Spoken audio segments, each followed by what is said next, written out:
ಇದು ತಟ್ ಅಂತ ಹೇಳಿ ರಾತ್ರಿ ಪ್ರೋಗ್ರಾಮ್ ಬರೋದು, ಆ ಕೆಲವು ಕ್ವಶನ್ಸ್ ಅವ್ರು ಮಾಡೋನು. ಆದರೆ ಲೆಕ್ಕದ ವಿಚಾರದಲ್ಲಿ ನಾನು ಯಾವ ಪೇಪರ್ ಏನು ಹಿಡಿದೆ, ಬರೀ ಬಾಯ್ನರ್ ಕ್ಯಾಲ್ಕುಲೇಷನ್ ಆಗಿ ಉತ್ತರ ಕೊಡ್ತಿದ್ದೆ. ಅವಾಗ ಅವ್ನು ನನಗೆ ಏನೋ ನೀನು ಲೆಕ್ಕದಲ್ಲಿ ಇಷ್ಟು ಜೋರಾಗಿದೆಯಾ ಅಂತ ನಾನು ಹೇಳ್ತಿದ್ದೆ, ನಾನು ಲೆಕ್ಕದಲ್ಲಿ ಅಷ್ಟೇ ಇರೋದು, ಬೇರೆ ಕ್ವಶನ್ ಆ ವಿಚಾರದಲ್ಲಿ ನಾನು ಅಷ್ಟೊಂದು ಇಲ್ಲ ಕಾಣುತ್ತೀನಿ. ಆಮೇಲೆ ನಮ್ಮಿಬ್ರಿಗೂ ಈ ಮೋಟ್ರ್ ಬೈಕ್ ರೇಸ್ ನೋಡೋ ಗೀಳು ಜಾಸ್ತಿ. ಅದು ಎಷ್ಟು ಗೀಳು ಅಂದರೆ, ಈಗ ನವೆಂಬರ್ ಆದ ತಕ್ಷಣ 3 ತಿಂಗಳು ರೇಸ್ ಇರೋದಿಲ್ಲ. ಆ 3 ತಿಂಗಳು ನಮಗೆ ಏನೋ ಕಳ್ಕೊಳ್ಳೋಕ್ಕಾಗೋದು. ಅದಾದ ತಕ್ಷಣ ರೇಸ್ ಶುರು ಆಗೋದು. ರೇಸು ಮಾರ್ಚಿಗೆ ಶುರು ಆಗೋದ್ರೆ ನಾವೊಂದು ಟೈಮ್ ಟೇಬಲ್ ಬರೋದು, ಆ ಟೈಮ್ ಟೇಬಲ್ ಇಟ್ಕೊಂಡ್ಬಿಡೋದು. ಭಾನುವಾರ ಮಧ್ಯಾಹ್ನ ಶುರು ಆದರೆ ಸಾಯಂಕಾಲದ ತನಕ 3 ಕ್ಲಾಸ್ ರೇಸ್ ನಡೆಯೋದು. ಆ ರೇಸಲ್ಲಿ ಏನಾದರೂ ಮಿಸ್ ಆಗೋದ್ರೆ, ನಮ್ಮನೆ ಕರೆಂಟ್ ಇಲ್ಲ ಅಂದರೆ ನಮ್ಮ ಶ್ರೀಧರ್ ನಮ್ಮನೆ ಹಿಂದ್ಗಡೆ ಇದ್ದ, ಅಲ್ಲಿ ಹೋಗಿ ಅವ್ರ ಮನೇಲಿ ಹೋಗಿ ನೋಡ್ತಿದ್ವಿ.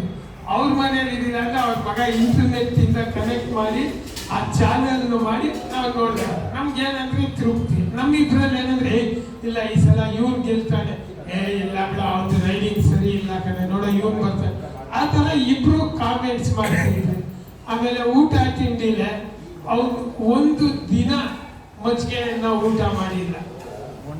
ಕೊನೆ ತನಕ ಹಾಲು ಅನ್ನ ಸಕ್ಕರೆ ಹಾಕೊಂಡು ಊಟ ಮಾಡಿದ್ದಾರೆ. ನಾನು ರೇಗಿದ್ದೆ. ಅವ್ನು ನನ್ನ ಕೇಳ, ಏನೋ ನೀನು ನಾನು ಒಂದು ದಿನ ಇವತ್ತಿನ ತನಕ ನಾನು ಹಾಲು ಅನ್ನ ಊಟ ಮಾಡಿಲ್ಲ. ಅವನು ಮಜ್ಜಿಗೆಯನ್ನ ಊಟ ಮಾಡಿದ್ರೆ ನಾವು ಹಾಲುವನ್ನು ಊಟ ಮಾಡಿದ್ವಿ.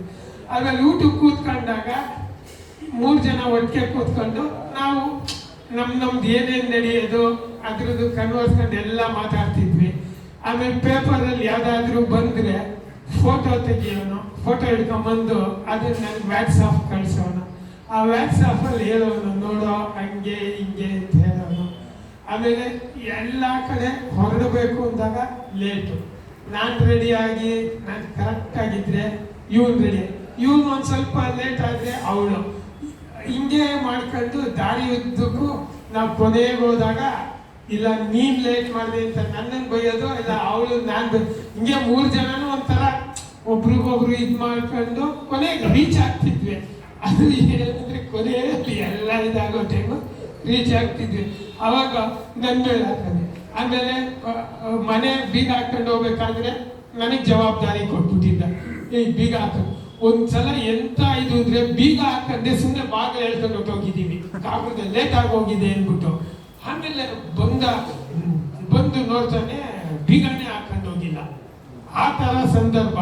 ಆಮೇಲೆ ಮುಂದ್ಗಡೆ ಕೂತ್ಕೊಂಡ್ರೆ ಯಾವಾಗಲೂ ಒಂಥರ ಈ RTO ಇನ್ಸ್ಪೆಕ್ಟರ್ಗಳು ಡ್ರೈವಿಂಗ್ ಲೈಸೆನ್ಸ್ ಟೆಸ್ಟ್ ಕೊಡ್ತಾರಲ್ಲ, ಆ ಥರ ನಾನು ಪಕ್ಕ ಕೂತ್ಕೊಳ್ಳೋದು. ನಾನು ಒಂಚೂರು ಕಿಚ್ಚೇಷ್ಟೆ ಮಾಡಿ ಯಾರ ಓಟಕ್ಕೆ ಚಕ್ಕಂತ ಹೋಗೋದು, ಆರನ್ ಮಾಡದೆ ಹೋಗೋದು, ಸ್ವಲ್ಪ ಏನಾದರೂ ಮಾಡಿದ್ರೆ ಬೈಯೋದು. ಎಷ್ಟೋ ಸಲ ನನಗೂ ಅವ್ರಿಗೂ ಜಗಳ ಆಗ್ಬಿಟ್ಟು ನಾನು ಗಾಡಿ ಆಫ್ ಮಾಡ್ಬಿಟ್ಟು ನಿಲ್ಲಿಸ್ಬಿಟ್ಟು ಬರ ನೀ ಕೂತ್ಕೊಳ್ಳ ಈ ಕಡೆ ಓಡಿಸೋ ಅನ್ನೋದು.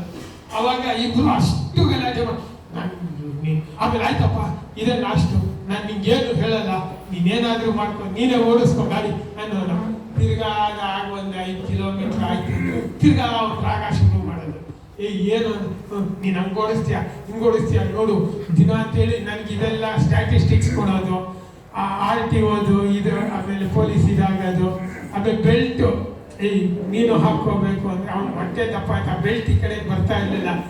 ಫೈನ್ ಹಾಕ್ತಾರೋ, ಇಬ್ರು ಹಾಕೋಬೇಕು ಬೆಲ್ಟು ಅಂದರೆ ಇಲ್ಲ ಅವಾಗ ಈಗ ಚೀಫ್ ಮಿನಿಸ್ಟ್ರು ಅವರೆಲ್ಲ ಹಾಕೋತಾರ ಮುಂದೆ ಕೂತ್ಕೊಂತಾರೆ. ನೀನು ಏನೋ ಹಿಂಗೆ ಹೇಳ್ತೀಯ, ನಮಗೆ ಹೇಳ್ಬೇಕಾದೇನು ನಿಂತ ಹೇಳೋದು. ಬರೀ ಈ ಥರ ವಿಚಾರದಲ್ಲೇ ಒಂಥರ ಹಾಸ್ಯವಾಗಿ ಒಂಥರ ಒಂದು ದಿನಾನು ಅವನು ನನಗೆ ಅಣ್ಣನ ಥರ ದಪ್ಪ ತಮ್ಮ ನೀನು ಅಂತ ನನಗೆ ಒಂದು ದಿನ ಒಂದು ಅಧಿಕಾರ ಚಲಾಯಿಸಿಲ್ಲ. ನಾನು ಅವನು ಅಣ್ಣ ಅಂದ್ಬಿಟ್ಟು ನಮ್ಮ ಅಣ್ಣ ಅಂತ ಅನ್ಬೋದು, ಹಂಗೇನಿಲ್ಲ. ಆಮೇಲೆ ಇಬ್ಬರು ಒಟ್ಟಿಗೆ ಬೆಳಗ್ಗೆ ಹೊತ್ತು ವಾಕಿಂಗು, ಫ್ರೆಂಡ್ಸ್ ಜೊತೆ ಎಲ್ಲ ಒಟ್ಟಿಗೆ ಫ್ರೆಂಡ್ಸು. ಎಷ್ಟೋ ಸಲ ಯಾರಾದರೂ ಒಂದು ಇನ್ವಿಟೇಷನ್ ಕೊಡೋಕ್ಕೆ ಬಂದರೆ, ಸರ್ ನಿಮ್ಮ ಜೊತೆ ಒಬ್ರು ಇದಾರಲ್ಲ ಫ್ರೆಂಡು, ಅವ್ರು ಎಲ್ಲಿ ಸರ್ ಮನೆ, ಅವ್ರಿಗೊಂದು ಇನ್ವಿಟೇಷನ್ ಕೊಡಿ ಅಂತ ಕೊಟ್ಟರೆ ನನ್ನ ತಮ್ಮ ರೀ ಅಂತ ಹೇಳೋನು. ಆ ಥರ ನಾವು ಬಾಂಧವ್ಯದಲ್ಲಿ ಬೆಳಿತಿದ್ವಿ. ಮಾಡ್ತಿದ್ವಿ. ಎಷ್ಟೋ ಸಲ ಊಟ ಮಾಡಲ್ಲ ಅನ್ನೋನು. ಆಮೇಲೆ ಎಲ್ಲಾದರೂ ಆಫೀಸಿಂದ ಯಾರ ಜೊತೆ ಅಂದರೆ ಅವ್ರ ಜೊತೆ ಊಟ ತಿಂಡಿ ಏನೋ ಮಾಡ್ಕೊಂಬಂದ್ಬಿಟ್ಟು ರಾತ್ರಿ ಮಿಕ್ಬಿಡೋದು. ಮಿಕ್ಕಿದ್ರೆ ಅವಳು ಗಲಾಟೆ ಮಾಡೋಳು. ಇವನು ಆ ಬೈಕ್ ಒಂಚೂರೇ ಚೂರು ಊಟ ಮಾಡಿಬಿಟ್ಟು, ಇಲ್ಲ ಇವತ್ತು ಯಾಕೋ ನನ್ನ ಗ್ಯಾಸ್ ಆಗಿದೆ, ನಾನು ಊಟ ಮಾಡಲ್ಲ, ಅಯ್ಯೋ ನಾನು ಹೇಳ್ತಿದ್ದೆ, ಏಯ್ ಸುಳ್ಳು ಹೇಳ್ತೀನಿ ಹಂಗೆಲ್ಲ ಇಲ್ಲ ಅಂತ ಇದು ಮಾಡ್ತಿದ್ದೆ. ಆಮೇಲೆ ಬೆಳಗ್ಗೆ ಅನ್ನ ಮಿಕ್ಕಿದೆ ನನಗೆ ಗೊತ್ತಿಲ್ಲ ಅಂತ ಹೇಳ್ತಿದ್ದೆ. ಸುಮ್ಮನೆ ಯಾವತ್ತೋ ಒಂದು ದಿನ. ಆ ಇನ್ಶೂರೆನ್ಸ್ ಆಫೀಸ್ ಗಾಂಧಿ ಬಜಾರ್ ಪಕ್ಕ ಮಹಾಲಕ್ಷ್ಮಿ ಟಿಫನ್ ರೂಮ್ ಇತ್ತು. ಅದು ಹೆಂಗೆ ಅಡುಗೆ ಮನೆ ಬಚ್ಚಿದೆ. ಯಾರಾದ್ರೂ ಒಂದು ಫ್ರೆಂಡ್ಸ್ ಬಂದರೆ ಇನ್ಶೂರೆನ್ಸ್ ಕಟ್ತು ಅಂದರೆ ಅವ್ರ ಜೊತೆ ಕೆಳಗಡೆ ಬರೋದು. ಮೋನ ಕಾಫಿ ಕುಡಿಯೋಣ ಬಾರೋ ಅಂತ. ಕಾಫಿ ಜೊತೆ ಮುಂದ್ಗಡೆ ಇದಿದೆ ಬೆಡ್ಡೆ ಮುಕ್ಕಿದೆ ಅಂತ ತಿನ್ನೋದು. ಇಲ್ಲ ಅಂದರೆ ಖಾಲಿ ದೋಸೆ. ಆಮೇಲೆ ಇನ್ನೂ ಜಾಸ್ತಿ ಇದಾಯ್ತು ಅಂದರೆ ವಿದ್ಯಾರ್ಥಿ ಅವ್ರಿಗೊಂಥರ ಈ ಪುಣ್ಯಕ್ಷೇತ್ರ ಇದ್ದಂಗೆ SLV, ದ್ವಾರಕಾ, ಮಂಗಳ, ವಿದ್ಯಾರ್ಥಿ ಭವನ, ಮಹಾಲಕ್ಷ್ಮಿ ಟಿಫನ್ ರೂಮ್.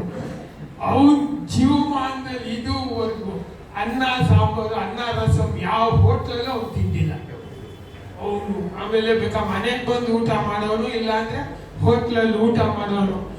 ಊಟ ತಿಂಡಿಲೆ ಒಂಥರ ಯಾವುದು ಅಂದ್ರೆ ಆ ಹೋಟ್ಲಲ್ಲಿ ತಿನ್ನೋದು ಎಲ್ಲಿ ಅಂದ್ರೆ ಅಲ್ಲಿಲ್ಲ. ಅವನ್ನ ಇಂಥ ಹೋಟ್ಲನ್ನ ಅಂತ ಒಂದೊಂದ್ಸಲ ಇನ್ನೂ ಇದಾಯ್ತು ಅಂದ್ರೆ ನನಗೆ ಜನಾರ್ದನ್ ಹೋಟ್ಲ್ ಇದೆಯೋ ರೇಸ್ ಕೋರ್ಸ್ ರೋಡು, ಅಲ್ಲಿ ಸಾಗು ಮಸಾಲೆ ಚೆನ್ನಾಗಿರುತ್ತೆ, ಹೋಗೋಣ ನಾವು ಅಂತಿದ್ವಿ. ಆಮೇಲೆ ಇನ್ನೊಂದೊಂದ್ಸಲ ದಿನ ವಾರಕ್ಕೆ 4 ದಿನ ಆ NCB ಪಕ್ಕ ಬೋಂಡ ತರಲೇಬೇಕು. ಆಮೇಲೆ ಶುಕ್ರವಾರದ ದಿನ ಲಕ್ಷ್ಮಿ ಆಂಬಡೆ ತರಬೇಕು ಅಂತ ಆಂಬಡೆ ಇರಬೇಕು ಅಂತ ತರೋದು.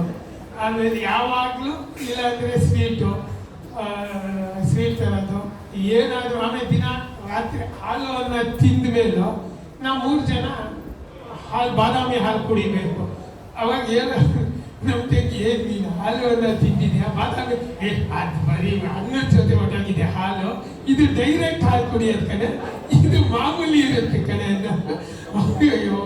ಆಮೇಲೆ ತುಪ್ಪ ಯಾವಾಗಲೂ ಊಟಕ್ಕೆ ತುಪ್ಪ ಇರಬೇಕು. ಏನು ಅಂದರೆ ತುಪ್ಪ ಹಾಕೊಂಡು ಊಟ ಮಾಡಬೇಕು ಅನ್ನೋದು. ಆ ಥರ ಹಿಂಗೆ ಇದೇ ರೀತಿ TV ಪ್ರೋಗ್ರಾಮ್, ಯಾವ ಫಂಕ್ಷನ್ಸ್ ಹೋಗೋದು ಬರೋದು. ಆಮೇಲೆ ನನಗೆ ನೀವೇನು ಈ ಡ್ರೈವಿಂಗ್ ಒಂಥರ ಸೈಕಲ್ ಅದಕ್ಕೆ ಆಗೋಗಿದೆ ಅಂದರೆ ನಿಮಗೆ ಅಂತ ಹೇಳೋನು ವ್ಯಾನಲ್ಲಿ ಹೋಗ್ಬೇಕಾದ್ರೆ. ಆಮೇಲೆ ಒಂದೊಂದ್ಸಲ 2 ವೀಲರಲ್ಲಿ ನನ್ನೊಂದು ಥರ ಗಾಡಿ ಆದಾಗ ಅವ್ನು ತಗೊಂಡು ಹೋಗ್ಬಿಟ್ಟಿಲ್ಲ. ಒಂದ್ಸಲ ತಪ್ಪಿ ಪೆಟ್ರೋಲ್ ಆಗೋಗೋದು.